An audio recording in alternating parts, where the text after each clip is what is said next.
Our story begins today 111 years ago.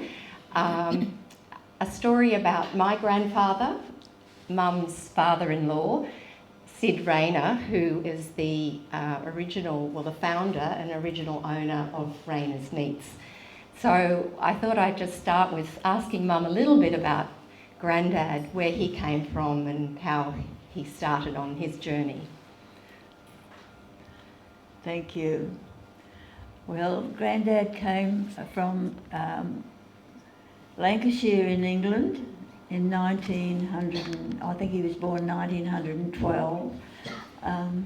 Can I just say he came to Australia in 1912 in his early 20s. So we're going to do a bit of this going backwards and forwards. I'm sorry, I missed that. And he came to Australia and settled it for I'm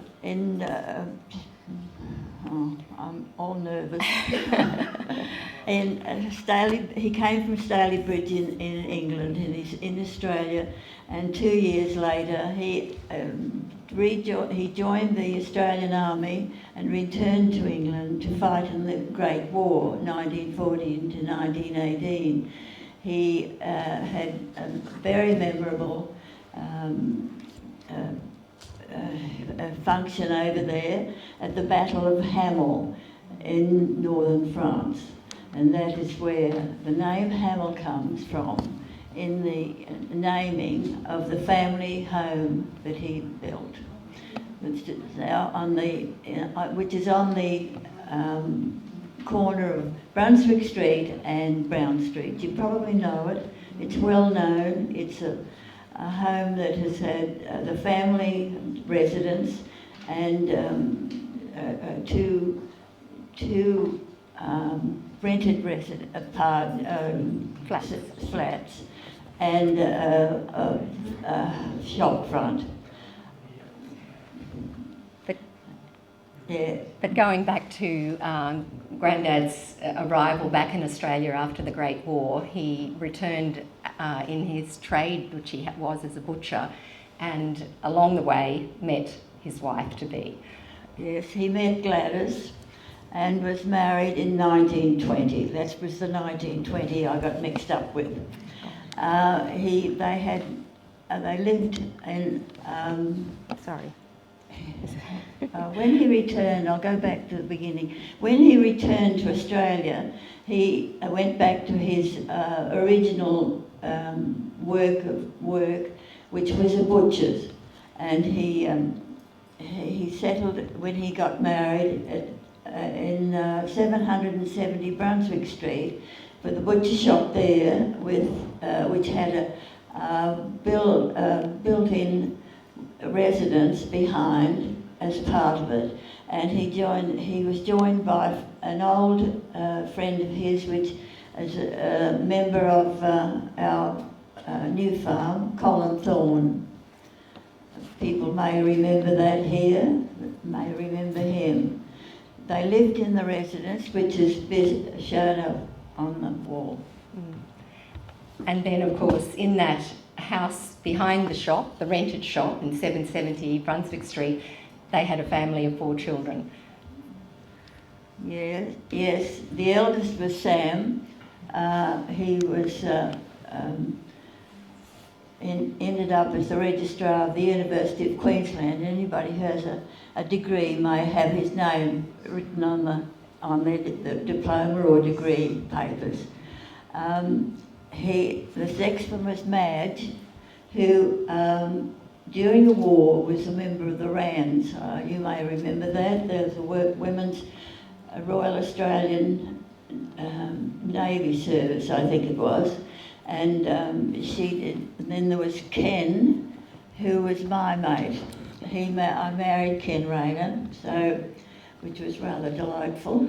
and the last one, the youngest, was Keith Rayner. He ended up as the Anglican Archbishop of Melbourne, and after that the Primate of Australia, photographed up there, I think. What else?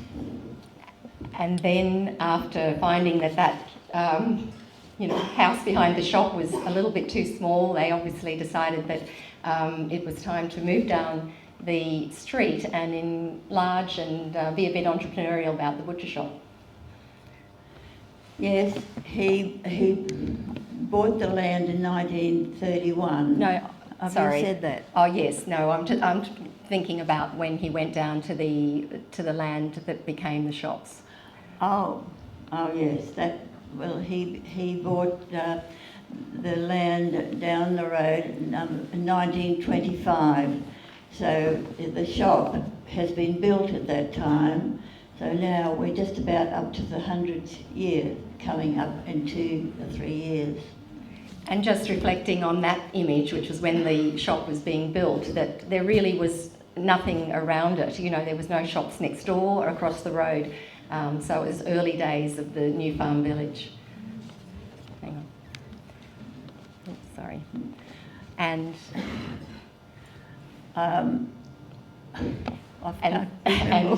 then, of course, eventually it was heritage listed by the Brisbane City Council as a rare surviving, in their words, example of a relatively intact pair of interwar shops in New Farm.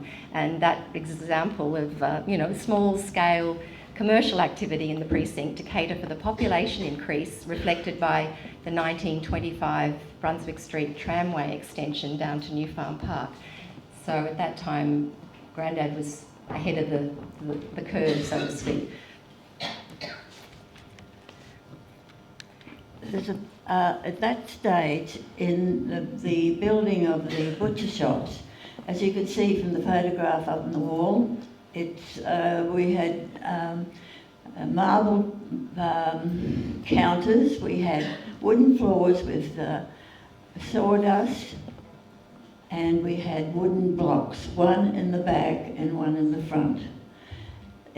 Up in the top there are the rails whereby the lumpers brought our meat in, bodies of cattle, bullocks, or whatever they were, and they were brought in on the shoulders of the lumpers, which was quite a feat. I think many young people today would be surprised to think we had sawdust on the wooden floors, and I think you've told a story of where they have sieves that would catch the blood and the droppings, and then that would be sieved and then regenerated for the next day. Yeah, the sieves were enormous things. They're about a couple of feet wide, round in circumference, in diameter, and they were then shaken off. All the rubbish went into the bins, and the sawdust was then saved for the next day. On the next photo, it's Ken. There's Ken there in his white jacket, a white shirt, and he's breaking up the beef from the rails above. As you can see there, looks like lambs or sheep on the rail this time. And he was wearing, they wear their instruments, knives and things, on a pouch on their belt, and had a blue and white apron. Thank you. And also, I'm very nervous, I'm afraid. And on the notice on the board, you see the sign there, and it was the 1958, I think it says, smoking or expectorating in this shop is strictly prohibited. I'm sure everybody's seen that somewhere or other. And there was a penalty of about £60 if you're caught with that sort of thing happening, which sounds revolting, doesn't it? And of course, back in the 30s, Grandad was a bit of an original marketer as well. He had booklets that had recipes for S. Rayner, high-class butcher, and a number of recipes which I think reflected Mum, the sort of meals that the Rayner family ate.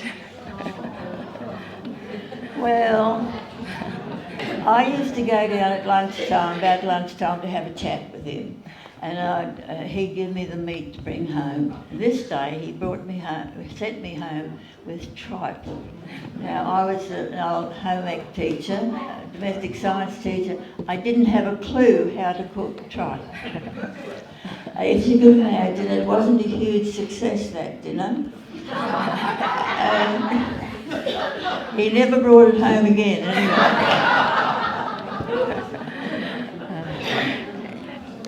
And of course, part of Rayner's service was to have a meat van that went around the suburb for many, many years.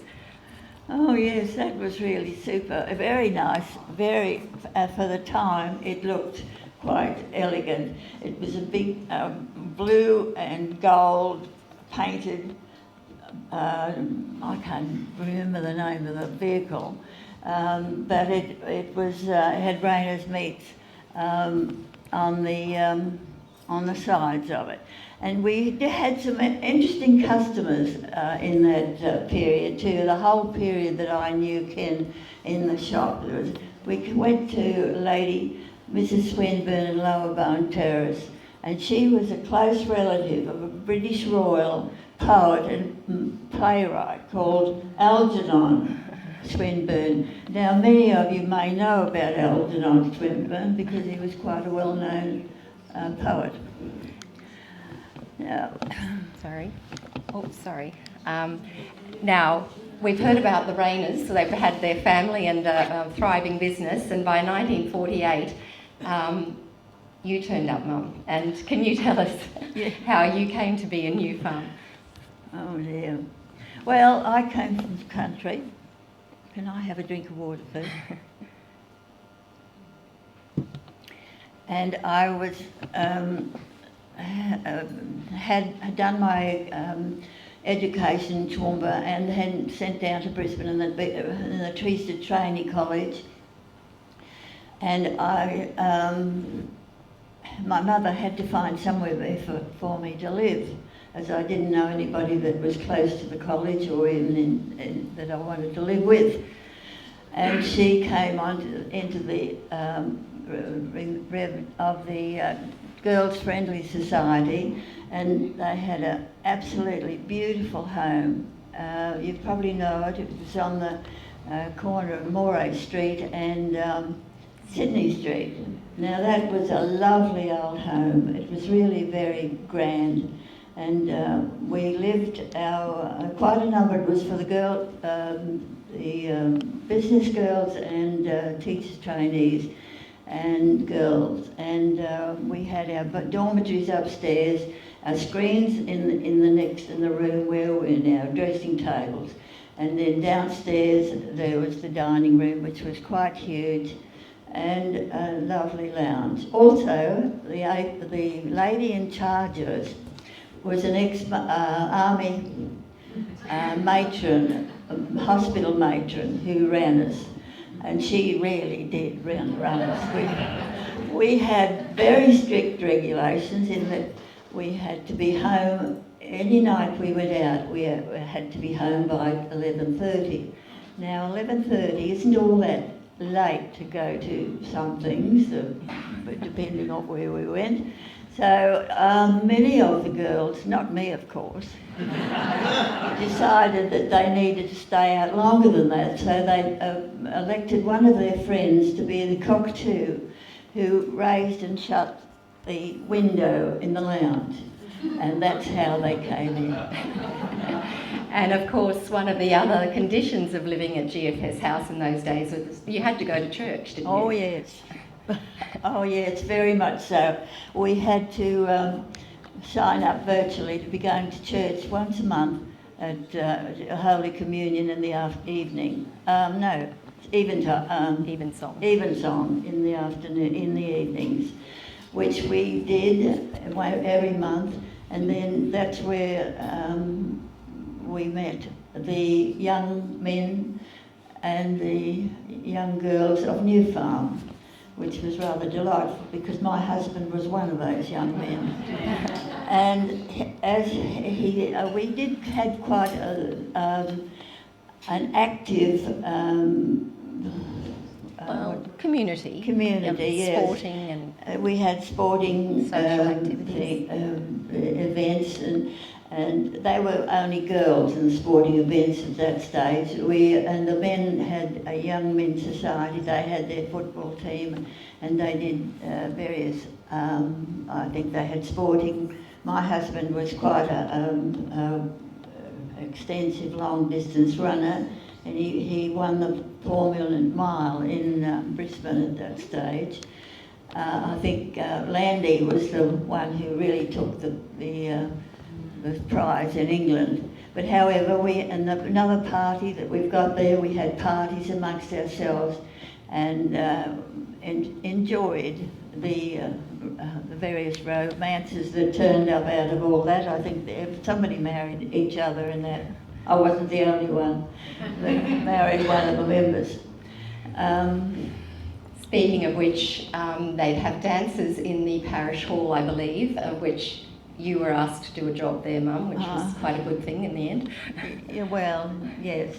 As I came from the country, I had been used to being asked to play for dances when we had regular country dances, and I invariably had to do 3 or 4 dances. So that was my job, and Ken was the one who turned the pages for me.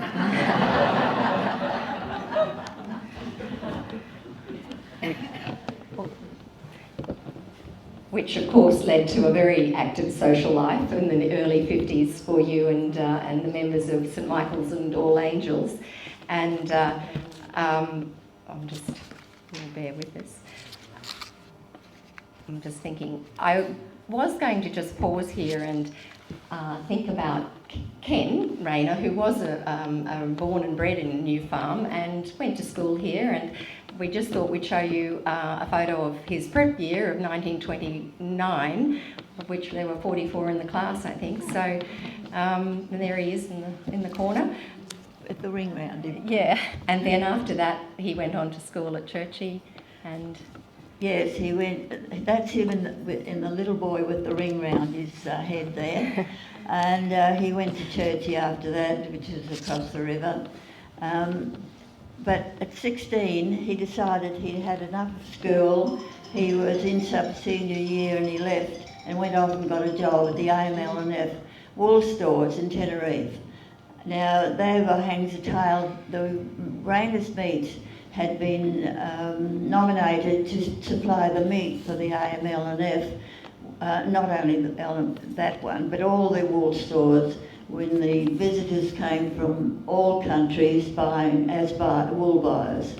So that was very much a good thing for Rayner's Meats. After that, yes. What happened? Well, sorry. Oh yes, you'll have to excuse me, my memory is really flitting away.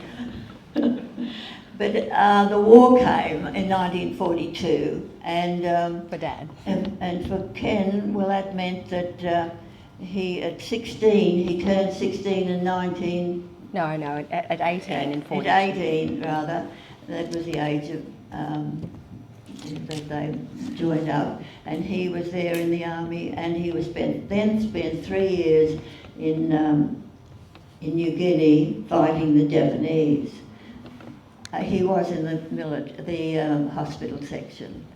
And when he came home and then went to church and met Mum at the GFS, then of course it, well, not quite wedding bells, but wedding preparations were underway then, Mum. And in early 50s, that meant a lot of work for people that were getting married, for you particularly. Well, for me particularly, because as a home economics graduate, is this coming through? I made my own dress from 13 yards of lace, would you believe? But I had already the capacity to be able to draft my own patterns. So I did that, and that was what I wore to the wedding. And then I also baked my own cake out of home ec. That's what we had to do. Baked it and iced it and decorated. So that was that in the wedding bells of St Michael's and All Saints was in 1951. And that's the church, it's the old church, that is, as opposed to the one nice new one they've got up there now. And that is now the hall. It's facing Balfour Street, I think. And now, Now, the first home we ever had after marriage, we came to was at number 20 Dwelsby Street. Now that, in those days, cost roughly about £3,700, and that's equivalent. You see it all there, and you can see their price. But we were busy with door-to-door deliveries in that street. We had the baker, the milkman, the bottle-o, and even what was the other thing? Library. The library. The library, we had that in an old-fashioned car that had the back taken out of it, the seats taken out of it, and it was loaded with books. It was great for me because I loved reading, and I could do that between having babies and looking after children and husbands. But anyway, in Wellesby Street, our entertainment, actually, it was only 20 perches, a small, and my neighbour kept reminding us, as Jim told me recently, that we were in a workers' cottage. But however, we faced that. We stayed there till Jan was 2, and then we ended up. We had our. At that time, it was you'd be going to the shops with your pram, walking up to the village for your shopping, and then the idea of having your first car in the mid-50s was pretty exciting. You had just come home with the baby, and tell us that story. Well, we ended up with the 1954 Holden, but when it came to have a test drive, we were called, a friend of ours called in and said, "Righto, we've got a car to show you." And this was early in the morning, so we piled out of bed, and I put on my dressing gown, raced out of the house with my husband going first, and we hopped in this car, and away we went. Well, we went quite a way, and suddenly I realised I left a baby behind. So we hot-footed it back. And by that time, the village was growing, because this is mid-50s with the shop, and as you can see from that comparison to the earlier photo that we had, that the shops were growing around it, and that was probably the sort of the village that you went and did your shopping in, Mum, and probably we're moving along here, because I think we might be running out of time. We're running out of time. I think we might skip that one. Yeah, I think so. Well, we'll talk about now. The second house, Jan was about 2, I think. We decided that our place wasn't big enough for ourselves, and so we bought a new place down at Turner Avenue, New Farm, which cost about a bit over £5,000, and now you're looking at 2 million, I believe. But that was more 3, yes. A lovely place. It was anyway, that's where we spent a lot of our years of married life. And in 1965, the dreadful thing happened. Ken died. He died in 1965. And for you, Mum, as looking after 3 little kids, which is what we were at the time, it was a bit of a crossroads, because do you go back to teaching, or do you continue to manage the business, the butcher shop? Well, they were only young children at that stage, and I didn't want them coming home to an empty house. which is always a deterrent for mothers in today. So, the business was thriving. oh yes, So it was I decided to take on the business. And for 30 years now I was in that business. It was thriving at that time, and so we kept with it. But still a challenge, because you were having to learn how to run a business, a young widow at 35, and also, challenges of being in a male-dominated business, which it really was then. So, so consequently, one of the challenges also was natural disasters. 1974 flood, remember? And that was incredible. The water ended up at the from the river up to the junction of Merthyr Road and Brunswick Street, and consequently at that stage, before I haven't mentioned this, Grandad had insured our business by buying one across the road in the form of 81 Merthyr Road. And that sort of was there, and the motors in that particular shop went underwater. And that caused a great to-do, because we had to get all the meat across from that shop to the main shop, which was Rayner's Meats.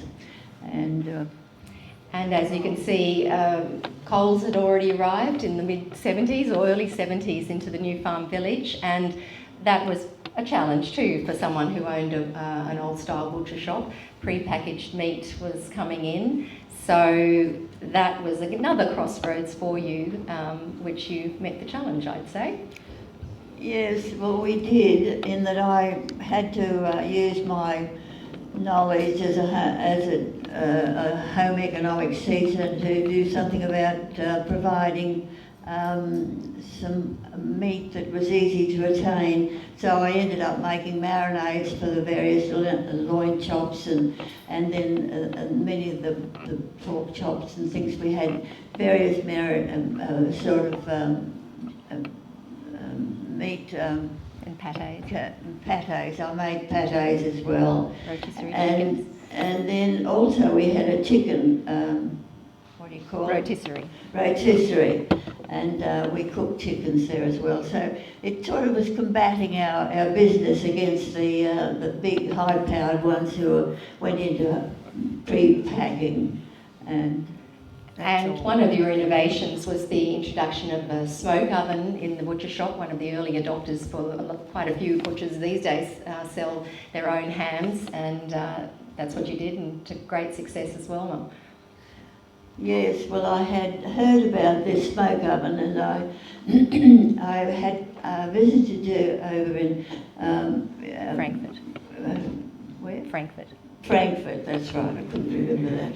And I went to a trade fair there with the butchers, all the butchers, and I had a view of this smoke oven, and they were very kind to me. They gave me their recipes of how to do the hams and the sausages that were being made as well.